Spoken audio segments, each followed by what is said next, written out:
Nas palavras de Abelardo Duarte, naquele ano, no dia 2 de fevereiro, véspera de Carnaval, dia de Oxum, Orixá das Águas, a Liga dos Republicanos Combatentes, sociedades de fins políticos carbonários destinada à agitação popular contra o governador do estado Euclides Malta, planejou, dirigiu e executou com a participação popular a Operação Xangô ou Quebra, ação que perseguiu e destruiu a maioria dos Xangôs, como popularmente são conhecidos os terreiros de candomblés em Alagoas.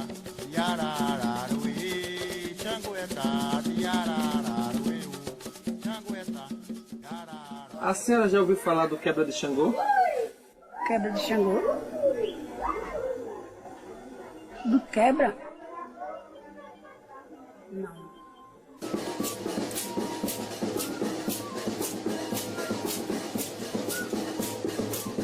Já ouviu falar da tia Marcelina?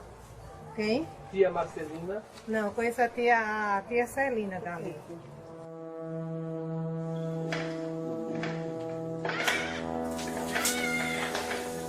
Tia Marcelina, é verdade que ela foi a Yalorixá mais famosa do estado de Alagoas, porque foi ela que fundou o candomblé nesse estado. Agora, a nação de origem que ela fundou foi Nagô.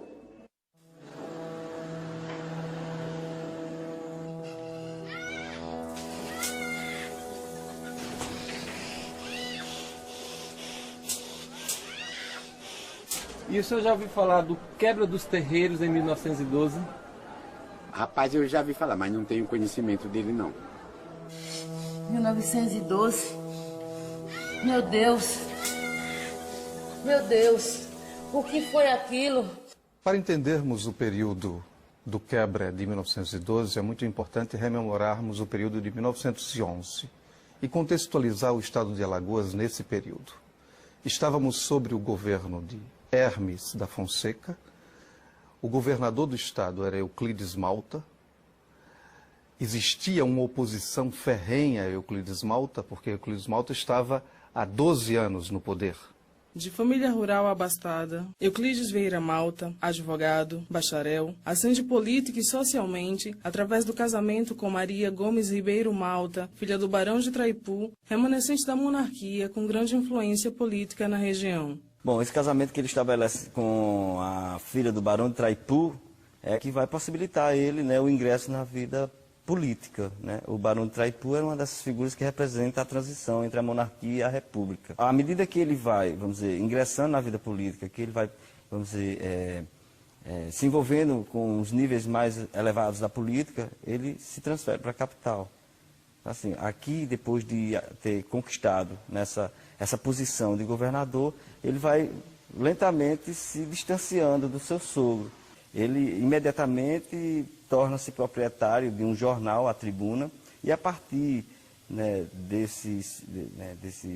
desse veículo de comunicação, ele passa a divulgar não só o expediente, né, do palácio do governo, mas também todas aquelas notícias que lhe interessavam, assim, no sentido de legitimá-lo enquanto autoridade política. Ele não era apenas aquele governante, por exemplo, que repetia certas maneiras de governar antigas, né? Assim, ele também se empenhou em desenvolver um projeto político de modernização da capital. Euclides Malta se mantém intocável até 1909, período em que seu poder começa a ser abalado pela oposição liderada por Fernandes Lima, grande proprietário rural, ligado à classe de advogados, à elite econômica, a grupos de agricultores rurais e proletários alagoanos. Esses grupos passam a organizar ações para a derrota política de Malta no final de 1911, acusados de praticar feitiçaria para se manter no poder. Fernandes Lima cria uma série de instituições proletárias, além de lançar a candidatura de Clementino do Monte. Isso em 1911. Clementino do Monte é lançado candidato e persiste como candidato por mais ou menos quase um ano. Ou seja, os jornais sempre noticiando uma luta inflamada, clara, contra o Grupo Malta. Partindo daí, mais ou menos por volta de setembro, há um grande lance político que é o lançamento da candidatura de Clodoaldo da Fonseca, setembro de 1911. Clodoaldo da Fonseca é lançado candidato e, como vice, é posicionado Fernandes Lima. Clementino renuncia à candidatura, Clodoaldo é o candidato, o melhor candidato que poderia ser, primo e irmão de Hermes da Fonseca, com um vice que tinha um apoio da estrutura proletária. E aí, por volta de dezembro, é lançado o caminho para a formação de uma espécie de milícia.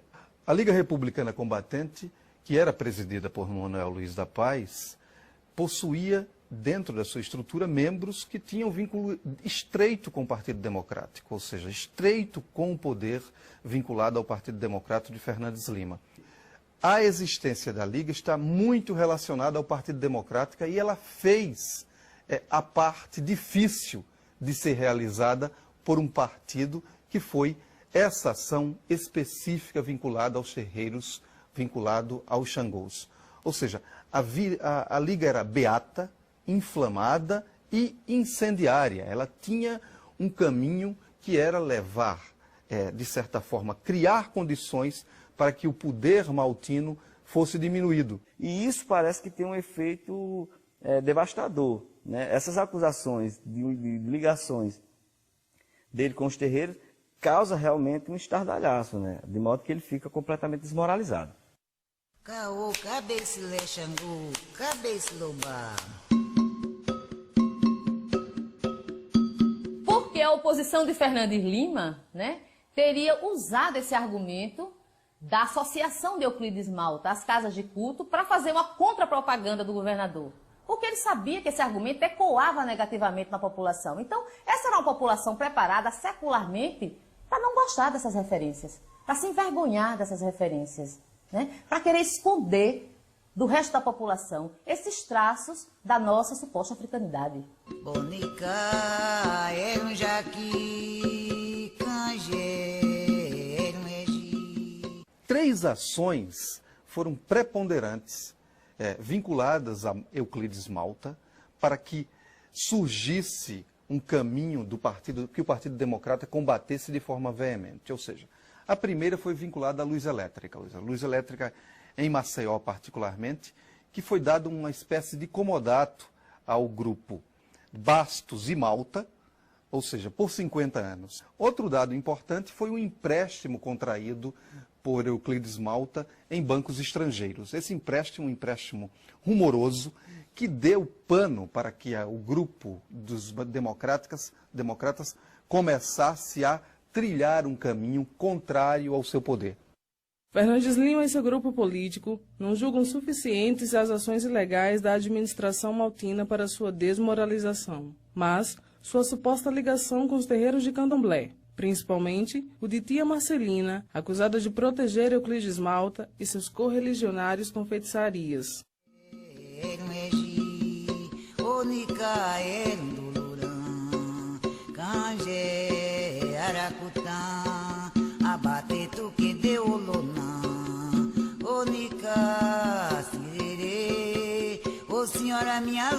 Transformar essa situação do vínculo de Euclides Malta com os terreiros, com os Xangôs, e fazer disso o front, o caminho para modificar esse poder desse indivíduo diante dessa sociedade, só tem um caminho para ser explicado, que é a atitude mais marcada, beata da população, ou seja, era uma população católica e que não admitia o culto africano.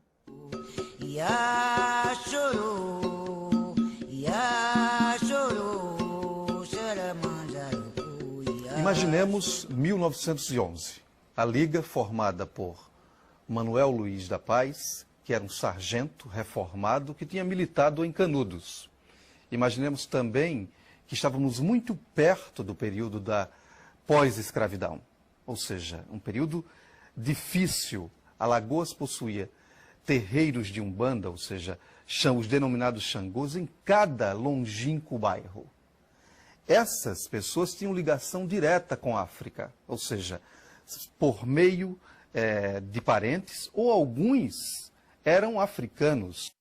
Chorou mãe, chora manjarucu, e babai mãe, chora manjarucu, se leu. Chorou mãe. Clodoaldo da Fonseca é eleito governador. A oligarquia malta perde em 1912 as eleições para o grupo de Fernandes Lima, que através da Liga passa a invadir, destruir e perseguir os Xangôs na capital e no interior, acusando-os de envergonhar a política alagoana. Euclides Malta abandona o Palácio do Governo e se refugia em Recife até 1944, ano de sua morte, deixando enormes lacunas de sua relação com as práticas afro-religiosas e um profundo silêncio dos intelectuais alagoanos sobre o nefasto acontecimento de 1912. Tia Marcelina, eu não tenho, assim, no momento, lembrança desse nome assim, sabe? Tia Marcelina, né? Eu não posso provar. Eu não posso provar porque eu não vi.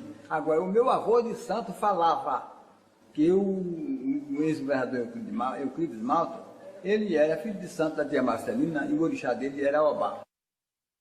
Essa história de que ele tenha sido nesse deposto, motivado porque ele usava candomblé, tratava de candomblé, não tenho, eu pelo menos não tenho consciência nenhuma assim.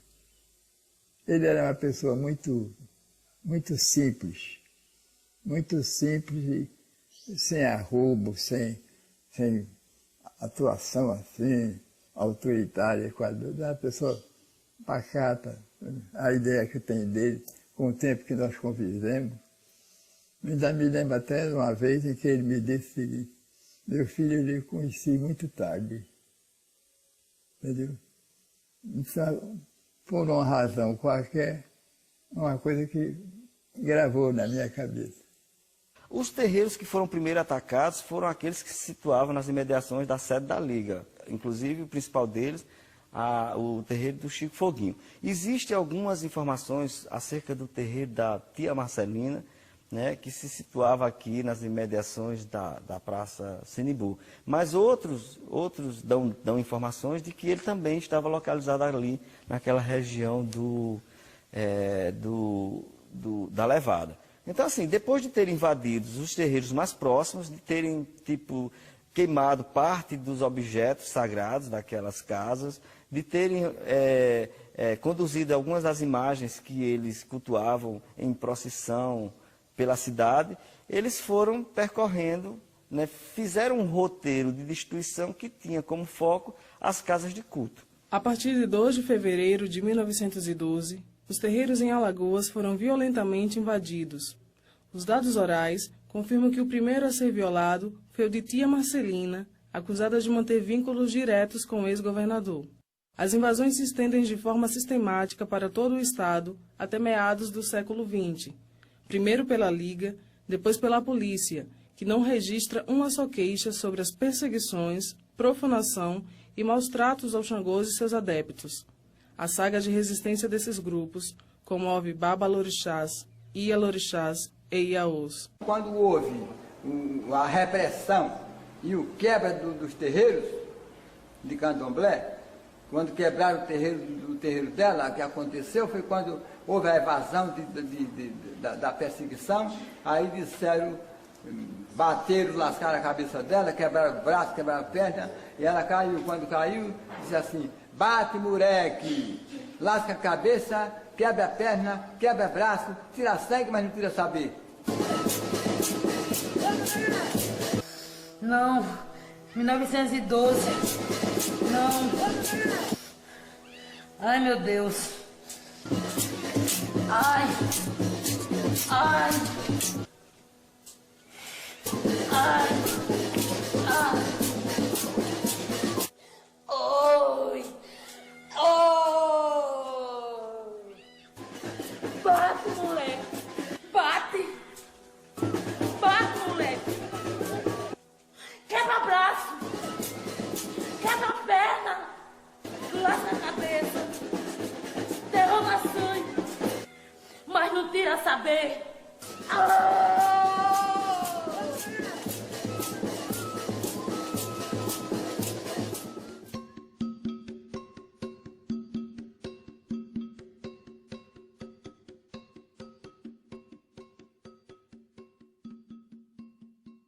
Os objetos rituais dos terreiros, que não foram destruídos ou queimados durante as invasões de 1912, foram recolhidos pela própria Liga para serem expostos como provas de sua ação, humilhando e oprimindo ainda mais os adeptos do candomblé. Em seguida, esses artefatos foram levados como testemunho das ações da Liga para a Sociedade de Perseverança e Auxílio, centro de reuniões da elite política e de intelectuais da Academia Alagoana de Letras. Atualmente, esse material faz parte do acervo do Instituto Histórico e Geográfico de Alagoas. Então essa violência, ela torna-se não só uma violência dentro do terreiro do candomblé. Alguns pesquisadores falam que todo esse material que está catalogado no Instituto Histórico, ele foi oriundo de onde? Das delegacias, né? Onde esse material estava lá. Então muitas e muitas obras de arte de dentro do candomblé, muitas peças até africanas, né, foram embora, perderam-se por conta desse ato.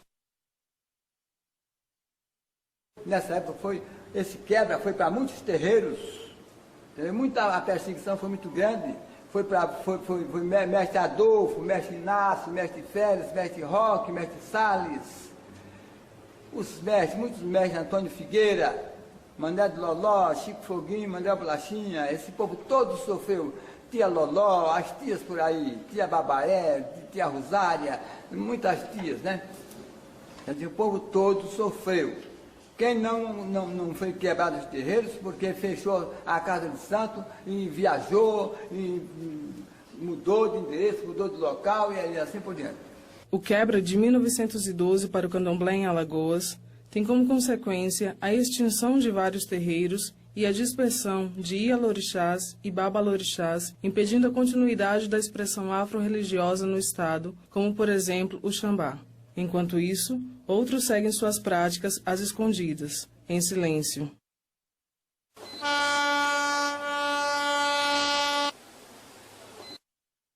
As origens imediatas do Xambá, nós sabemos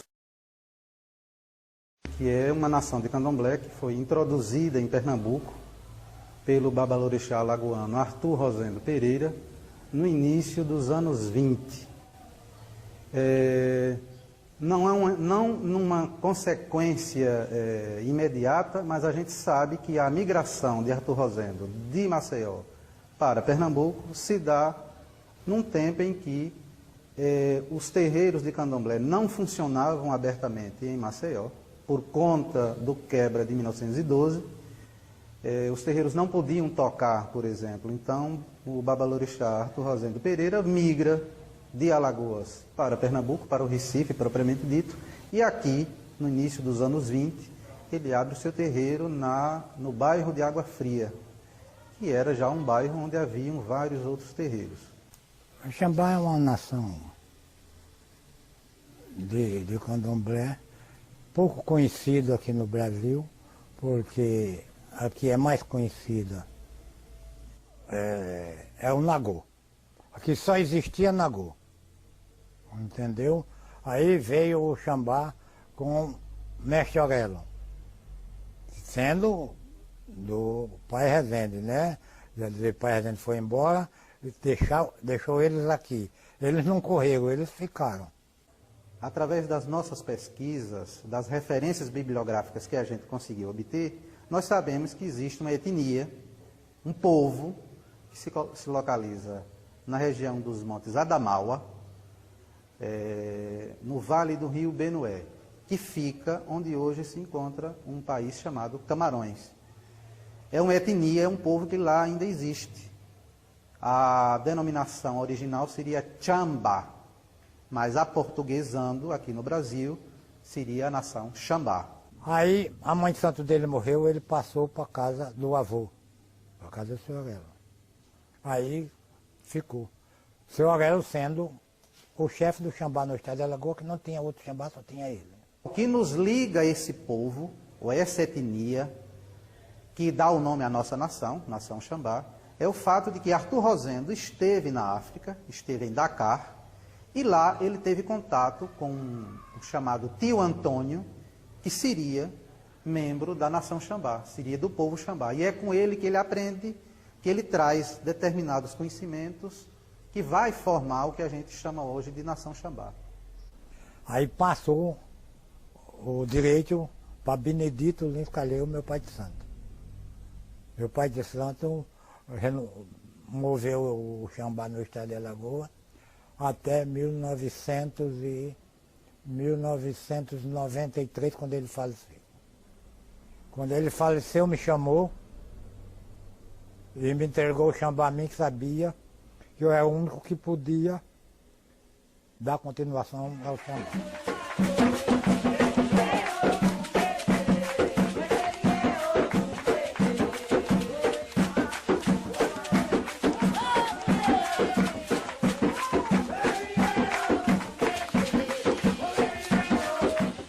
O Brasil não é mais singular, não é singular religiosamente, nem politicamente, nem muito menos culturalmente.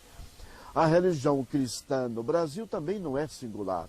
Ela traz a marca cultural da sua própria história, da cultura que abraçou a fé cristã trazida pelos de fora e, ao mesmo tempo que abraça esta fé cristã, os daqui também dão o seu jeito próprio. O sincretismo religioso, assim chamado, não é algo que foi simplesmente abraçar o cristianismo que veio da Europa. Esse cristianismo que veio da Europa também sofre aqui dentro a marca do índio, a marca do negro, e o sincretismo cristão aqui no Brasil tem uma história própria. A resistência dos Xangôs em Alagoas, após 1912, se reproduz na diversidade dos cultos, adaptação espacial, temporal e nas novas formas de comunicação, crenças e funções simbólicas específicas ligadas à fé cristã e às práticas mágico-religiosas indígenas desenvolvidas no Brasil. São raros os depoimentos que mostram como foi sendo feita essa negociação dos cultos aqui em Alagoas, né? Você tem o que eu chamo de negociação é o culto buscando um espaço para ser aceito na sociedade e acabar a perseguição, né? O candomblé é uma religião que ela cultua basicamente a natureza nos seus diversos aspectos, levando em consideração que a natureza parte da água. Então a água passa a ser a força-mãe da natureza. Então todo elemento da água, a água parada, a água doce, a água salgada, a água saloba, tudo que vai envolver a água é a força-mãe da natureza. O orixá é uma energia da natureza. O orixá é o elemento da natureza. Então o candomblé, ele cultua a força energética da natureza. Ele cultua o orixá, e para cada orixá tem seus ritmos, tem seu culto, seus mitos, suas lendas, sua ideologia, seu pensamento. E, obviamente, os arquétipos de cada orixá é o que vai se manifestar em cada um de nós. Os cultos vão ter que tomar consciência das diferenças dele, né? Internas, né? E como vai lidar com essas diferenças internamente para poder ter expressão externa, né? Então você começa a ter categorias sendo formadas muito mais nitidamente, que elas não existiam, né? Postas assim muito claramente, mas você vai ter o Nagu, você vai ter o Ijexá, você já vai ter o chamado traçado, né? Eu acho que o mergulho nesse traçado é que vai dar um grande entendimento de todo o processo da mudança que aconteceu aqui em Alagoas. Oxum é a deusa das águas doces, é a senhora dona do Ijexá, a rainha do ouro, a dona da fertilidade. Oxum é o orixá da riqueza, e dentro das roças de candomblé é o orixá que mais se destaca, porque Oxum gosta de se enfeitar muito, gosta de muito ouro em cima dela, e o domínio é a água doce, né, os rios, as cachoeiras. Na realidade, todas as entidades iabás, todas as entidades femininas são vaidosas, os homens também. Mas Oxum se destaca mais por ser a rainha do ouro, por dançar a dança da sensualidade, por ser a dona da fertilidade. Eu vou te dizer uma coisa. Essa saída, e você veja o seguinte, quer dizer, sempre a ideia do culto afro-brasileiro, aqui em Alagoas, ela esteve associada ao chamado baixo espiritismo. Esse baixo espiritismo também é umbanda, né? Quer dizer, você começa a transformar o poder, começa a utilizar expressões que são expressões que tendem a transformar em homogêneo uma coisa que é absolutamente heterogênea. A falta de debates públicos em Alagoas sobre as práticas afrodescendentes impossibilita visualizar as novas concepções dos cultos e os diferentes traçados entre o cristianismo, o candomblé, a umbanda, o catimbó, a jurema e o xambá, sem relacioná-las aos aspectos demoníacos criados pela fé cristã. Eu me sinto muito bem através de Deus primeiramente, os orixás e minha mãe, a seita espírita me transformou. Eu não uma pessoa e hoje em dia eu sou. Eu não esperava de ser e nem conhecia o Inho e hoje em dia a maioria do povo de Alagoas, principalmente da cidade de Atalaia, conhece. E o Inho até um pouco meio estranho o nome de Inho, mas é Inho de ação devido à minha mãe, é uma mãe guerreira e o nome dela é, obrigado pela letra I, o nome de ação. E eu me sinto muito bem porque a seita espírita me transformou esse Inho, hoje em dia eu conheço. Tudo onde eu tenho foi dado por Deus e meus espíritos. Eu carrego esse medo, porque sempre, durante toda a minha formação, os meus pais, meus avós, sempre colocaram essa questão da Umbanda, da Macumba, essa questão de espírito como uma coisa do mal.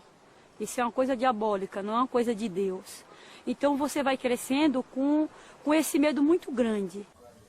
A educação, né, hoje no Brasil, ela vem sofrendo um impacto de uma lei recente, né, do governo Lula, que é a Lei 10.639, que torna obrigatório o ensino da cultura afro-brasileira e da história da África em todo o sistema de ensino fundamental e médio do país. Essa lei, daqui para frente, eu acho que ela instaura um novo momento na sociedade brasileira, que é ela desenvolver um processo de autoconhecimento mais profundo, porque a história da educação no Brasil é uma história de produção de um silêncio muito grande em torno daquilo que marcou de maneira muito efetiva e rica a sociedade brasileira, que é a matriz cultural africana, hoje afro-brasileira. Não consegui ainda compreender por que é que eu tenho tanto medo. Mas o que meu pai colocou, minha mãe, meus avós, foi tão forte que ele está dentro de mim. Eu não consigo me libertar assim fácil. Eu acho que eu estou preparada, mas quando eu sinto que alguém está recebendo uma entidade, eu me afasto, eu não consigo ficar perto, não consigo me relacionar, conversar, como uma coisa natural. Uma cultura que a gente tem que aprender a conviver, a respeitar e a entender que existe. O candomblé, para mim, é minha vida. Porque nas horas dos meus maiores desesperos, eu falei com minha mãe, Ansan, e minha mãe sempre nos meus pedidos, sempre que eu falava com ela sozinha, entendeu? Ela sempre me dava, em seguida ela me dava, entendeu? Minha fé é muito forte em Ansan. Minha mãe simboliza o quê? Minha mãe simboliza o vento, minha mãe simboliza o raio. Então, na hora que eu estava pedindo a Yansan, que eu gritava, Iparrei, Oiá, Iparrei, minha mãe, entendeu? As coisas em seguida vinham para mim. Então, Yansan estava me dando, entendeu? Yansan, minha mãe, ela sempre está comigo, ela sempre me dá uma luz, ela sempre me dá força na hora que eu preciso, ela sempre me dá força.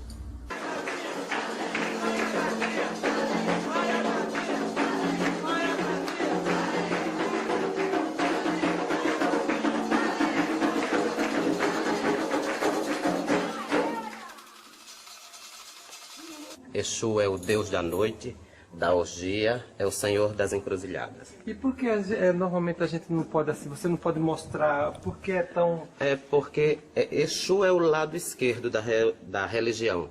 E algumas pessoas veem Exu como o diabo. Exu não é o diabo. Toda religião tem seu lado positivo e o lado negativo. Então, esse é o lado esquerdo da religião. Exu é o mensageiro das encruzilhadas e como ele é cheio de mistério, Ele não aceita que ninguém abra essa porta aí sem que leve uma oferenda para ele.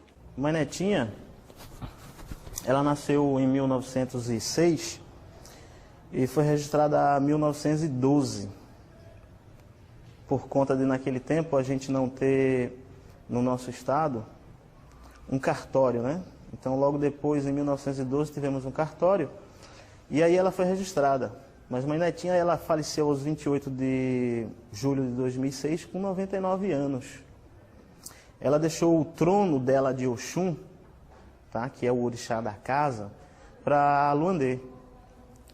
Como Luandê, 35 dias depois, também veio a falecer, este trono ele foi repassado para mim. E hoje a casa continua sendo da Oxum, mas regido por Xangô, que é o meu orixá. Ai, ai, ai, mamãe Oxum, ai, ai, ai, Aramim, ai, ai, ai, mamãe Oxum, ai, ai, ai, Aramim. A lua vem surgindo por trás das cachoeiras, ai, ai, ai, mamãe Oxum, ai, ai, ai, mamãe Oxum, ai, ai, ai, Aramim. Olha aí, eu. Agora é esperar. Então, toda essa história de Mãe Netinha veio através de uma doença que ela teve, muito antiga, a barriga d'água. Então, sua mãe, sua avó, seus familiares antepassados cultuavam os orixás, que são elementares da natureza, né? Então, ela veio a ser curada pela barriga d'água, pelos orixás. Então, muitos anos depois, 3, 4, 5 anos depois, então ela teve que realmente dar a cabeça para o santo. Não teve jeito, não teve para onde correr.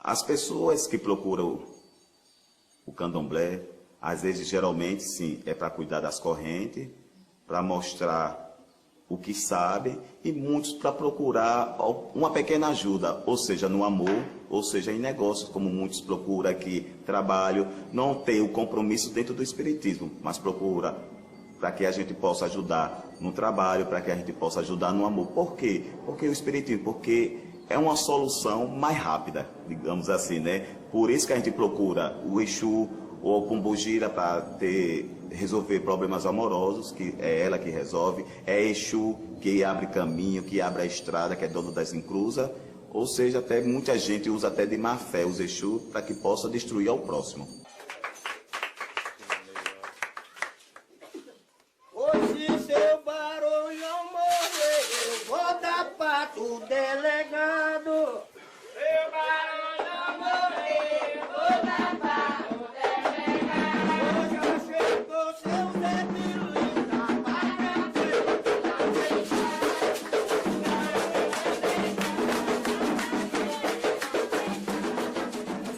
Pombagira não é demônio, Exu não é demônio, entendeu? Porque Exu, para começar, ele é um orixá. Ele é um orixá, é um dos primeiros orixás. Para se tocar candomblé, primeiro tem que se tocar para Exu, para chegar em Oxalá. É de Exu a Oxalá, entendeu? Então, como as pessoas dizem, ele está com um demônio no corpo. Padilha é um demônio, não. Padilha não é um demônio, entendeu? Padilha é uma mulher que ela já morreu, que ela teve a sua casa, tá entendendo? Então, era uma mulher que bebia muito, era uma mulher que vivia no cabaré, entendeu? Então, quando ela morreu, o espírito dela, que era um Egum, que quando desceu deu o nome de Padilha. Mas ela não é um demônio, porque um demônio não desce em ninguém, porque se o demônio descer, ele mata. As pessoas têm que ver isso. Se um demônio desce em alguém, você vai morrer, você não aguenta um demônio no corpo. Entendeu? E isso não existe. Os rituais, tanto nos cultos de matriz africana, como na Jurema ou na Umbanda, possuem elementos comuns como o transe, o canto, a dança, os tabus. Cada uma dessas expressões apresenta diferenças significativas devido a que todo orixá, toda entidade, possui sua própria energia. Daí, as formas de invocar e de se relacionar com cada uma delas são evidentes nos resultados obtidos pelos praticantes. Esse é o culto Jurema Sagrada. Jurema não é religião, é seita. Deve ter aproximadamente uns 200 a 300 anos essa seita. Porque a Jurema Sagrada é a mistura, é a pagelância, né? Do índio, os pagãos da Igreja Católica,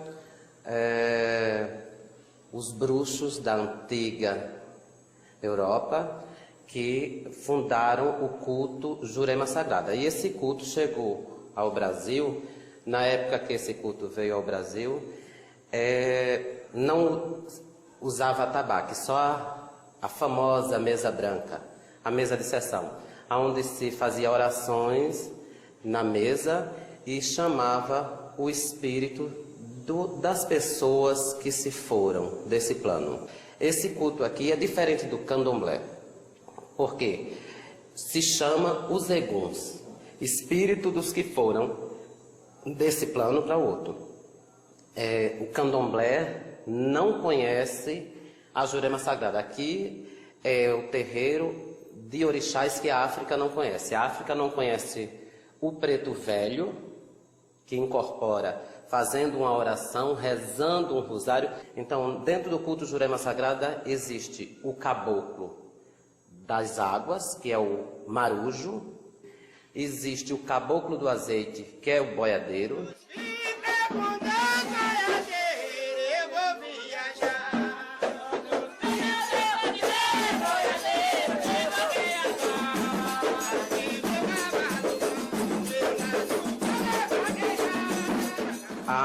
A maioria desses mestres de Jurema também foram pessoas que tiveram vida, que faziam suas magias, gostava de fazer os seus catimbó, porque na realidade isso aqui é o catimbó. Os espíritos aqui trabalham com a fumaça, trabalham fumando, trabalham bebendo. Não é que eles sintam gosto, mas é uma necessidade da encarnação passada dele.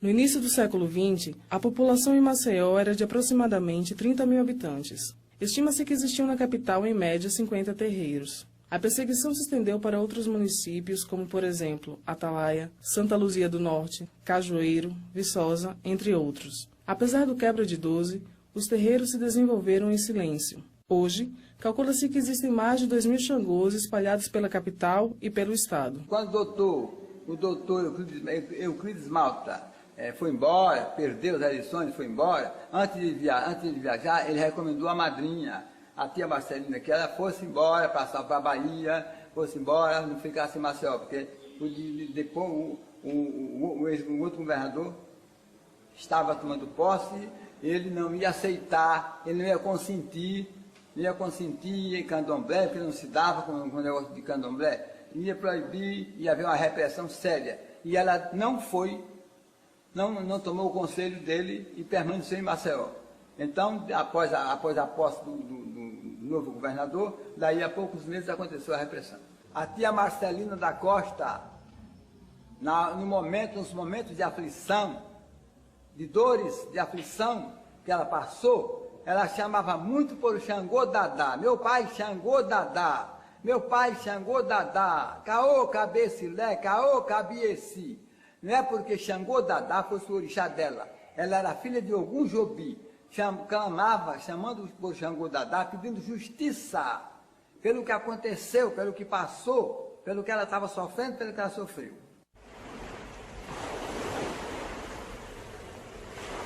Até Marcelina, depois dessa repressão, depois que aconteceu esse choque, essa perturbação, ela ficou mais uns 2 anos, ou 2 ou 3 anos viva e depois faleceu.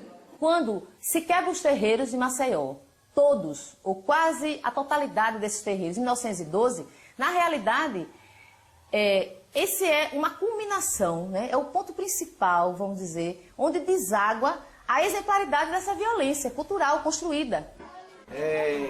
Há muitos tempos atrás, aqui em Cajueiro, a gente não tinha direito de bater Xangô, porque houve um delegado que era um evangélico e ele perseguia muito os candomblés. Minha mãe, Belorum para ela, Benedita de Oxóssi, que foi agora há pouco tempo, ela viveu esse tempo dessa perseguição. Onde a gente cultuava na mesa, nos nossos trabalhos, a gente da mata, nossas entregas a Exu nós não fazíamos nas encruzilhadas perto, porque os donos da usina não permitiam. Antigamente, os nossos antepassados sofreram grandes perseguições, porque umas famílias, uns coronéis não gostavam desse tipo de religião, abominavam, tinham como religião como demônio, como coisa associada ao diabo, e prejudicava a sociedade, trazia muita falta de respeito à religião dele, né? Hoje, se alguém perguntar de que religião eu sou da religião africana, afrodescendente. Não sou católico, não sou evangélico, sou da religião afrodescendente.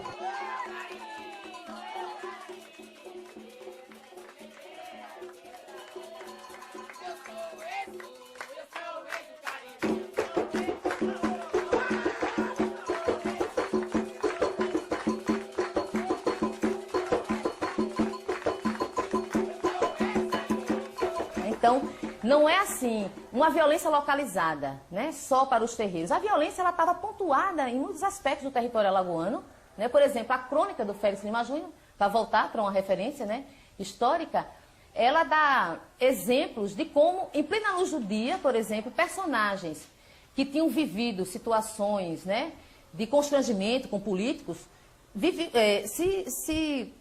passavam por situação de extrema violência. Então, por exemplo, tem na crônica do Félix Lima Júnior a história da arrancada do bigode de um personagem à faca, meio-dia em ponto em Maceió, né? Então, essas atitudes de violência, né, que extrapolam o ambiente doméstico, né, e se dão a ver no espaço público, elas eram muito fortes, né, e muito presentes no território alagoano. Por isso que eu acho que é muito difícil a gente explicar um fenômeno como quebra se a gente se localizar simplesmente na circunstância de 12.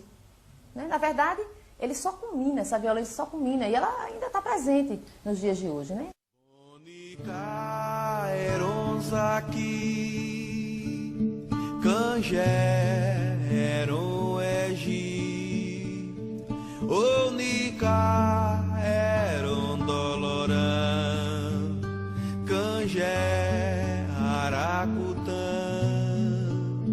Abate tu que deu lonã, ô nica cirere, ô senhora me alode, ô nica eram a jareco, e eu, ô nica eram aqui.